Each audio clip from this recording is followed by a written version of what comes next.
할렐루야. 자, 우리 텀블러를 손에 드시고 우리 세 번 외친 다음에 드시겠습니다. 성광, 성광, 성광.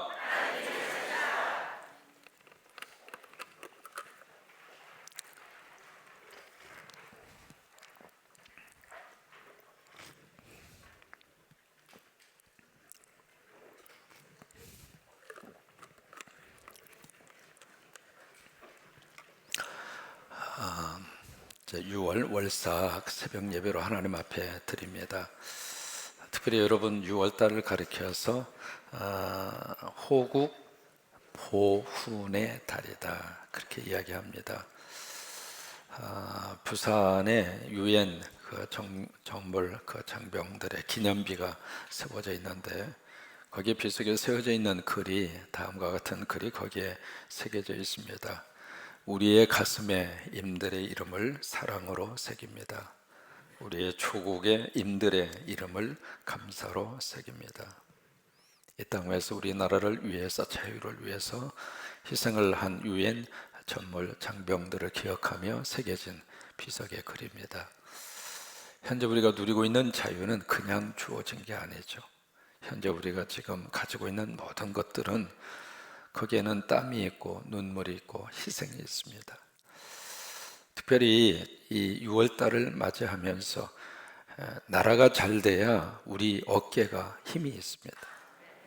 또 나라가 잘 돼야 우리 자녀들도 기죽지 않고 살아갈 수 있고, 나라가 튼튼하게 세워져 있어야 세계 어디를 가더라도 대한민국 하면은, 여러분 지금은 대한민국의 여권이, 패스포드가 전 세계 나라에서 몇 등이나 갈 것 같아요? 아무튼 10손가락 안에 들어가요. 이게요, 미국 여권하고 대한민국 여권하고 딱 동시에 딱 이렇게 출입국을 할 때 넣잖아요. 과거에는 미국의 여권이 1등이었습니다. 지금은 대한민국 여권이 훨씬 좋습니다. 그만큼 우리 한국이라고 하는 나라가 세계적인 위상이 그만큼 올라서게 된 것이고, 특별히 기도하신 대로 이 코로나 이 전국을 맞이하면서 앞으로 우리 대한민국의 세계를 살리는 살림의 나라로 하나님이 그렇게 우리나라를 지금 쓰시고 있고, 앞으로도 쓰시게 될 줄로 그렇게 믿습니다. 모든 나라 사람들이 지금 깜짝깜짝 놀라는 거예요. 어떻게 이렇게 통제되지 않고 완전히 럭다운이라고 그러잖아요. 셧다운이라고 그래가지고 완전히 집에 사람을 다 가둬놓고 출입도 못하게 하고, 그렇게 해서 이 문제를 통제해서 끝내려고 하는 것이 아니라 자유스럽게 움직이면서도 할 일은 하면서도, 그러면서도 이 코로나 바이러스에 싸우면서 너무 좋은 성과를 내고 있는 이 지구상의 유일한 나라가 대한민국. 그래서 여기는 대단한 사람들이 살고 있는 나라입니다. 그래서 이름도 대한민국입니다. 아무튼 6월 한 달 동안 우리나라가 잘 돼서 우리 자녀들도 어깨 펴고 세계 앞에 당당하게 살 수 있게 되기를 바라고, 그런 역사가 이 6월 한 달 우리 가정 안에, 우리 자녀들 안에, 우리 군산 안에, 우리 교회 안에, 이 우리 민족 안에 북한 땅과 세계 위에 임하기를 주의 이름으로 축원합니다. 혹시 여러분 덩케르크라고 하는 영화 들어보셨습니까? 전쟁 영화입니다. 덩케르크라고 하는 영화 유명하죠. 1940년 4월 5일 2차 대전이 한창 발발하고 있을 때 독일군이 말 그대로 파죽지세로 몰고 올라갑니다. 그래서 이제 벨기에가 무너지게 됐고, 그 다음에 네덜란드가 무너지게 됐고, 룩셈부르크가 무너집니다. 그래서 이제 이 영국과 프랑스, 이 연합군이 어떻게 하면 이 독일군을 막을까, 연합전선을 형성하고, 그렇게 해서 이제 한참 전쟁이 벌어지고 있을 때 덩케르크라고 하는 프랑스의 장소죠. 프랑스의 한 만입니다. 덩케르크만이라고 하는 만인데, 만약에 여기가 딱 점령이 되면 프랑스를 먹습니다. 프랑스를 먹으면 이제 더 이상 어떻게 해볼 수 있는 방법이 없습니다. 그래서 이제 영국과 프랑스, 벨기에, 그 다음에 네덜란드 이 연합군이 형성을 해서 어떻게 쓰는지 이 덩케르크만이라고 하는 그것을 지키려고 양쪽이 같이 이제 거기서 붙게 되어져 있죠. 되어져 있는데 어떻게 해볼 수 있는 방법이 없는 거예요. 그래서 이제 독일군의 침략에 의해서 마지막 보류였던 이 덩케르크만이 무너지기 직전입니다. 거기에 그 독일군의 포위망 속에 들어있었던 연합군이 프랑스와 독일군 중심으로, 프랑스와 영국군 중심으로 해서 37만 명이 덩케르크만에 딱 갇혀 있는 겁니다. 그래서 이제 위기 상황 속에서 이것을 어떻게 해결할까? 만약에 37만 명이 거기서 떼죽음을 당하면 더 이상 해볼 수 있는 방법이 없는 거예요. 근데 문제는 퇴각을 하고 싶은데 마땅한 군함이 없습니다. 철수하고 싶은데 철수할 만한 대책이 없습니다. 그래서 그때 뭘 했느냐면 영국 국민들에게 부탁을 합니다. 지금 우리나라의 상황이, 우리 연합군의 상황이 이런 상황이니 우리 모든 영국 국민들은 함께 기도하자고. 여러분, 기도하면 하나님이 역사하십니다. 작은 그 기도 소리가 무슨 힘이 있을까? 아닙니다. 그 엄마의 작은 시름소리의 기도가 내 자식들에게 울림이 되고, 아빠의 그 기도 소리가 하늘을 움직이게 되고, 성도들의 기도 소리가 민족을 깨웁니다. 내 기도의 그 한마디가 무슨 힘이 있을까? 그 기도는 사라지지 않을까? 우리가 보기에는 사라진다 생각할지 모르지만 하나님은 기억을 하십니다. 그래서 영국 국민들이 그 소식을 듣고 하나님 앞에 간절히 기도했는데 그때부터 역사가 나타납니다. 기적이 나타났습니다. 뭐냐면 첫째로 히틀러가 막 진격 공격을 하다가 순간적으로 진격 공격을 멈추라 부릅니다. 여러분, 그게 역사의 미스터리입니다. 아직도 그것을 풀지를 못합니다. 왜 그랬을까? 하나님이 역사하신 거죠. 하나님이 함께 하시고 하나님이 개입을 하셔서 더 이상 공격하지 못하도록, 공격을 멈추도록, 그래서 히틀러가 진격 명령을 중지를 시키죠. 그 다음에 두 번째는 날씨가 도와줍니다. 여러분, 날씨는 우리 힘으로 어떻게 할 수가 없잖아요. 그래서 너무 좋은 날씨, 철수할 수 있도록 너무 좋은 날씨를 날씨를 그렇게 좋게 만들어 주셨고, 그 다음에 세 번째는 이게 군함이 부족하니까 37만 명을 철수할 수 있는 그 방법을 어떻게 간구할까? 그러다가 그 주변에 있었던 민간인 배를 가지고 있는 그 어부들이 그 소식을 들어요. 그래서 그 어부들이 자발적으로 850척이나 되는 배들이 이 덩케르크만으로 쫙 몰려옵니다. 그때 거기에 총지휘관이었던 제독이 멀리에서 바다 그 먼 끝에서 850척의 이 배가 몰려오는 것을 딱 보면서 옆에 있었던 보좌관이 제독에게 그렇게 묻습니다. 장군님, 뭐가 보이십니까? 그때 그 제독이 했던 말이 참 감동입니다. 조국이 보입니다.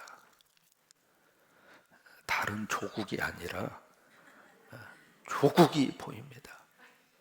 유명한 그 제독의 한 그 말입니다. 여러분이 성도들은 조국이 보여야 돼요. 나라가 보여야 된다 이 말이에요. 한국이 보여야 된다 이 말이에요. 국가가 보여야 된다 그 말이에요. 왜냐하면 국가를 통해서 하나님이 이 세상과 이 역사 속에 하나님이 일을 하시니까. 그래서 나라를 위해서 꼭 이 6월 한 달, 오늘 이 월삭의 새벽의 기도를 하나님께서 들으셔서 이 코로나의 전국을 좋게 잘 잠재울 수 있도록, 그래서 전 세계를 정말 이 혼란스러운 이 세계, 이 현실 앞에서 한국이 그들에게 도움을 주고 그들에게 방법을 제시하고 그들에게 뭔가를 살려내는 그런 하나님의 귀한 역사를 일구어가는 그런 나라로 이 한 달 동안 우리나라를 쓰시기를 원하고, 특별히 우리 학생들 그동안에 공부 못해서 힘들어 했는데 다시 개학을 통해서 다시 우리 자녀들이 공부 열심히 할 수 있도록 오늘도 안수기도 받고 그 축복을 주시기를 바라고, 그런 역사가 임하게 되기를 주의 이름으로 축원합니다. 우리 에스겔서 1장에서 3장까지는 에스겔에 대한 소명이고, 그 다음에 4장부터 24장까지는 하나님의 심판입니다. 누구를 향한 심판인가? 유다와 예루살렘을 향한 하나님의 심판입니다. 그러면서 하나님의 심판을 할 수밖에 없는 그 근거와 이유를 4장부터 24장까지 쭉 총론하게 그렇게 그들에게 다 지금 노출을 하고 있습니다. 여러분 병원에 가시면은 의사 앞에 내 아픈 부위를 노출합니까? 감춥니까? 네, 부끄러움 없이 노출합니다. 평소에는 그것을 꼭꼭 숨겨두고 남에게 보이기 싫은 부위라 할지라도 의사 앞에서는 체면 챙겨야 되겠죠. 자존심 굳게 지켜야 되겠죠. 아니에요. 왜? 나아야 되니까. 그것을 치유받아야 되니까. 지금 하나님은 이스라엘 백성들의 그 상태를 지금 다 모든 사람들 앞에서 다 오픈하고 있습니다. 왜요? 그래야 뭔가 가능성이 있으니까. 우리가 하나님 앞에 나와서 우리가 기도하잖아요. 왜 기도할까? 속에 있는 것은 하나님 앞에 열어 제끼는 거예요. 물론 기도하지 않아도 하나님은 다 아세요. 다 알기 때문에 하나님 알아서 하세요. 그것은 신앙적인 태도가 아닙니다. 하나님이 알고 계시고 내가 하나님 앞에 열어 제끼고 그것이 부딪히면서 역사가 나타납니다. 내가 하나님 앞에 솔직하게 내 모든 모습을 내려놓고 하나님 도와주세요. 그 기도를 하나님께서는 듣기를 원하시는 거예요. 그래서 이 심판에 대한 이 메시지를 에스겔을 통해서 우리에게 주시면서 우리가 뭘 봐야 하느냐면 그 하나님의 심판의 메시지를 주실 수밖에 없는 하나님의 본심을 읽을 수 있어야 돼요. 문자적으로 쭉 읽으시면서 어떻게 하나님 이루어질 수 있을까? 그 생각하기 전에 이렇게 할 수밖에 없는 하나님의 본 마음은 무엇일까? 우리 자녀들이 철이 들어가잖아요. 철이 들어가면 뭐가 생기는가? 말귀를 알아먹어요. 그 말귀를 알아먹는다는 이야기는 엄마, 아빠의 마음을 잊고 있다 그 말이에요. 그랬을 때 우리 자녀들이 철이 들잖아요. 왜 엄마 아빠가 잔소리할까? 왜 저렇게 귀가 따갑도록 한 말 또 하고 또 하고 또 하고 왜 그럴까? 철이 없을 때는 그게 흘러가는 말이죠.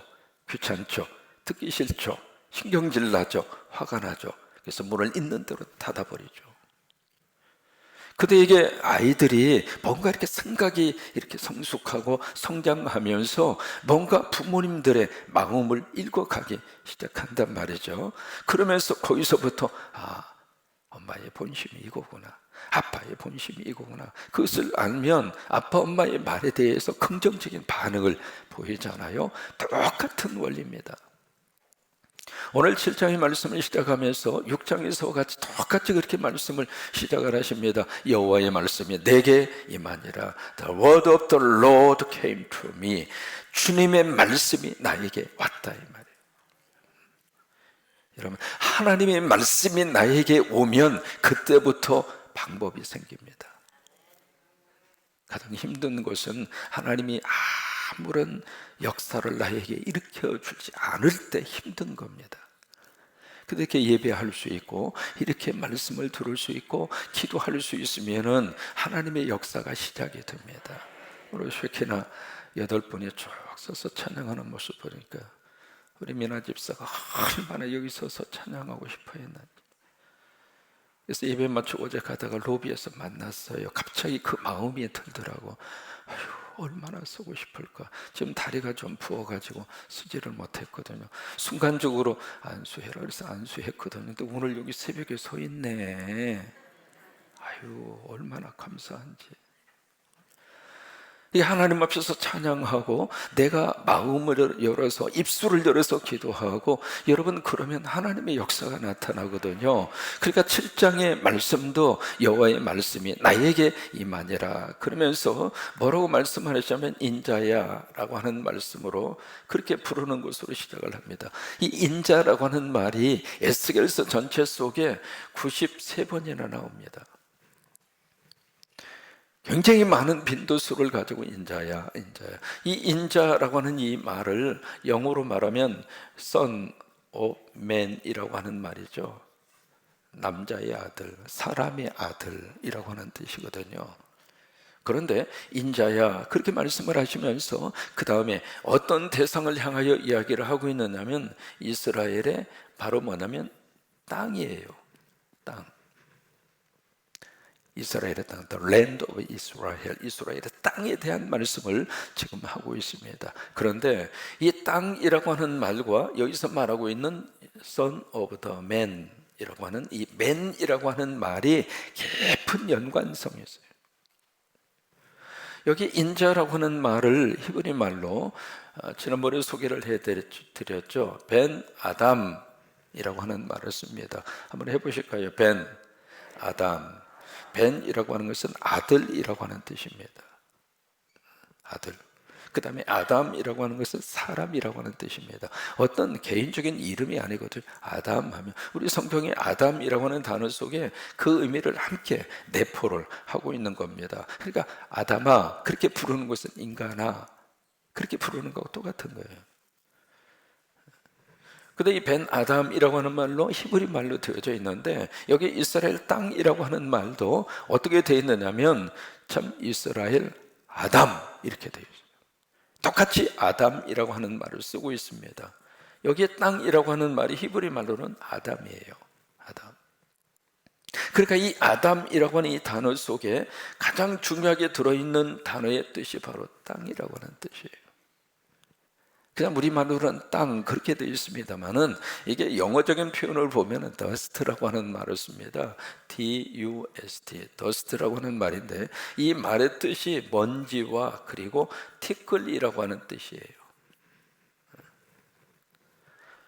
이 호칭 속에 하나님의 어떤 메시지가 그대로 담겨져 있는 거예요. 그러니까 인자야 벤 아담 그렇게 부르시면서 벤 이스라엘, 이스라엘 아담 바로 이스라엘의 땅아, 이스라엘의 티끌아, 이스라엘의 먼지라 그 말입니다. 이스라엘 땅에 살고 있는 그 사람들을 향한 하나님의 호칭입니다. 너는 인간이라고 생각하지만 인간 그 자체는 티끌이라 이 말이에요.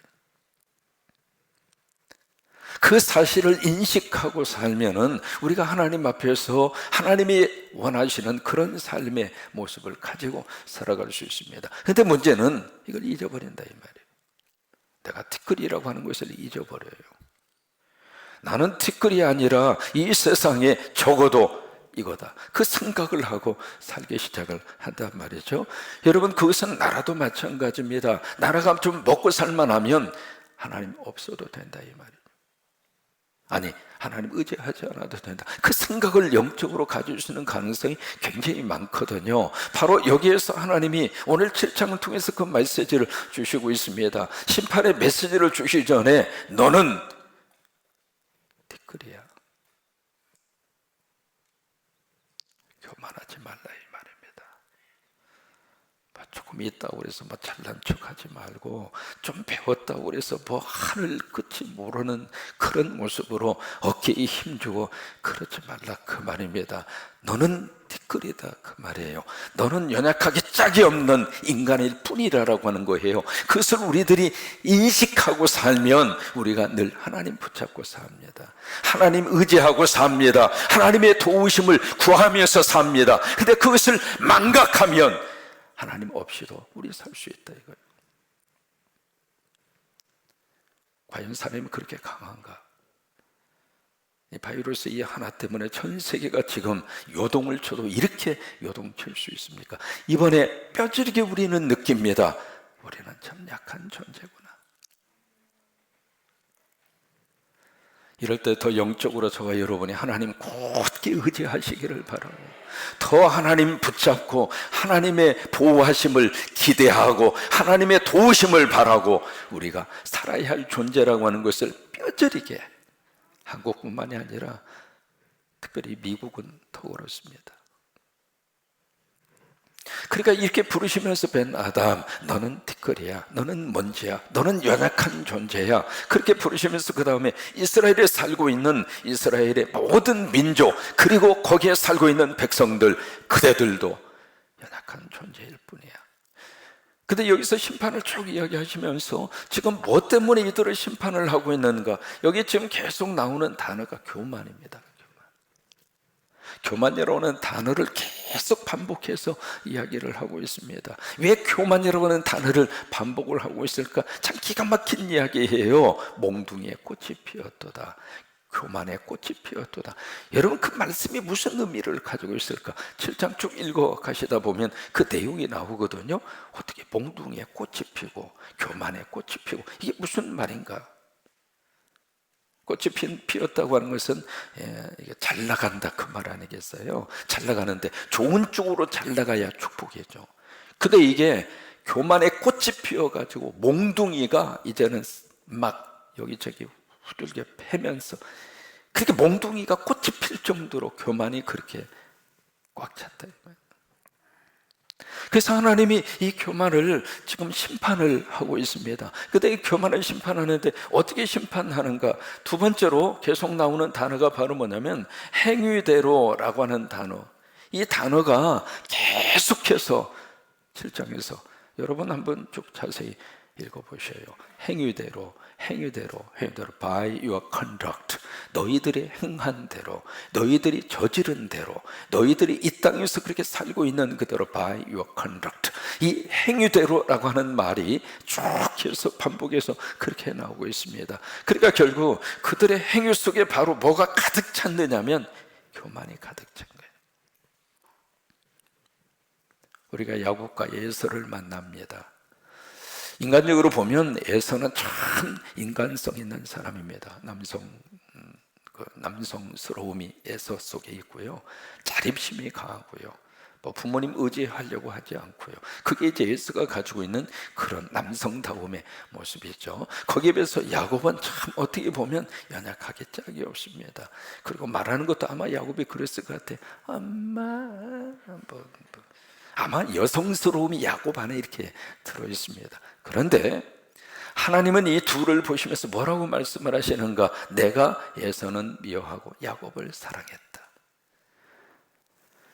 그것은 이제 물론 하나님의 선택적인 관점에서의 고백입니다. 왜냐하면 하나님의 선택은 하나님의 주권입니다.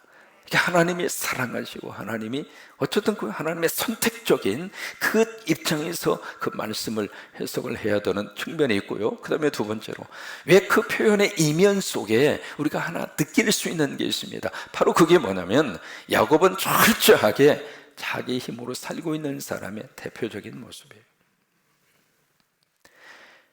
에서는 근데 야곱은 어떤 사람이냐면 계속 실수하고 계속 이렇게 부족하게 살면서도 야곱에는 뭐가 있느냐면 나 하나님 없이는 못 삽니다. 그게 야곱이 가지고 있는 야곱의 영성입니다. 넘어지면서도 나 하나님 없이는 못 삽니다. 팥죽을 통해서 속여서라도 내가 장자권을 내가 붙들어서 나 하나님의 복을 받아야 되는 그런 어떤 인간적인 그런 야성이 이 야곱 속에 배어 있습니다만은, 그러면서도 야곱은 나 하나님 도와주셔야 삽니다. 나 하나님 떠나면 살 수 없습니다. 그게 야곱이 가지고 있는 신앙의 영성입니다. 하나님은 누구를 축복하셨는가? 나 하나님 없이도 삽니다. 에서였습니까? 넘어지면서도 나 하나님 붙잡고 복받고 살아야 됩니까? 야곱이었습니까? 그래요. 겸손은 무엇인가? 에서와 야곱을 통해서 하나님에게 보여주시고 있는 거예요.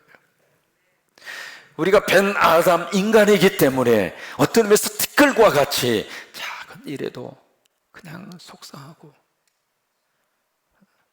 센 척하지만은 어떤 사건 앞에서 막 불안해하고 막 두려워하고. 지금 LA 지역에 폭동이 일어나서 제가 살던 92년도에 4.29라고 하는 폭동, 저는 현장에서 직접 경험을 한 사람이에요. 전쟁터가 따로 없었습니다. 사람이 한번 어떤 이성을 잃으면은요, 뭘 받느냐면 자기 자식들을 다 끌고 와가지고 남의 가게에 유리창을 부수고 엄마 아빠가 아이들하고 같이 물건을 훔쳐오면서도 행복해하는 모습. 그 모습을 사람이 어떻게 자식 앞에서 남의 물건을 훔치고 오면서도 그런 모습을 보일 수가 있느냐고요. 사람이 한번 이 분별력과 판단력을 상실해버리면 자기 행동에 대해서 이게 옳고 그름에 대한 그 지능 지수가 떨어져 버린 거예요. 참 사람은 연약합니다. 약합니다. 그러기에 하나님이 필요합니다. 겸손은 무엇인가? 하나님 붙잡고 사는 게 겸손입니다. 우리가 겸손은 그냥 고개 이렇게 숙이면서 그냥 아이고 알았습니다. 여러분, 그렇게 보여지는 겸손, 그것을 말하는 것이 아니라 어떤 일이 있어도 나는 하나님 붙잡고 살겠습니다. 나 예수님 의지하고 살겠습니까? 나 성령님 도움받고 살겠습니다. 여러분, 그게 겸손입니다. 그게 하나님의 거룩한 축복을 받을 수 있는 출발입니다. 바로 이 내용에서 그것을 우리에게 그대로 보여주고 있는 거예요. 정리합니다. 6월 한 달 하나님의 은혜 가운데 저와 여러분이 하루하루 그렇게 살 수 있게 되기를 축복합니다. 매일마다 성령님 오늘도 함께하여 주옵소서. 같이 한번 고백하십니다. 성령님 오늘도 도와주옵소서. 다시 고백하십니다. 성령님 오늘도 불쌍히 여겨 주옵소서. 여러분, 그게 겸손입니다. 그것이 겸손의 영성입니다. 그 겸손을 붙잡고 6월 매일매일 하나님이 여러분들을 도와주시기를 바라고, 우리 가정의 경제를 책임져 주시기를 바라고, 우리 자녀들을 꼭 붙들어 주어서 6월 한 달 우리 자녀들 입가에 미소를 하나님이 주시기를 바라고, 공부하는 우리 친구들 지혜를 주어서 집중력 그리고 열심히 할 수 있도록 우리 자녀들의 생각과 마음을 성령님이 꼭 붙들어 주시게 되기를 원하고, 우리 자녀들에게 선한 길이 열려지시는, 그리고 코로나가 잠잠해지고 코로나 이후에 한국의 위상이 다시 한번 세계 속에 뻗어가는, 그리고 우리는 새벽기도 총진군 총 열심히 쏘고 새총 열심히 쏘고 이 한 달, 그런 한 달이 되시기를 주의 이름으로 축원합니다.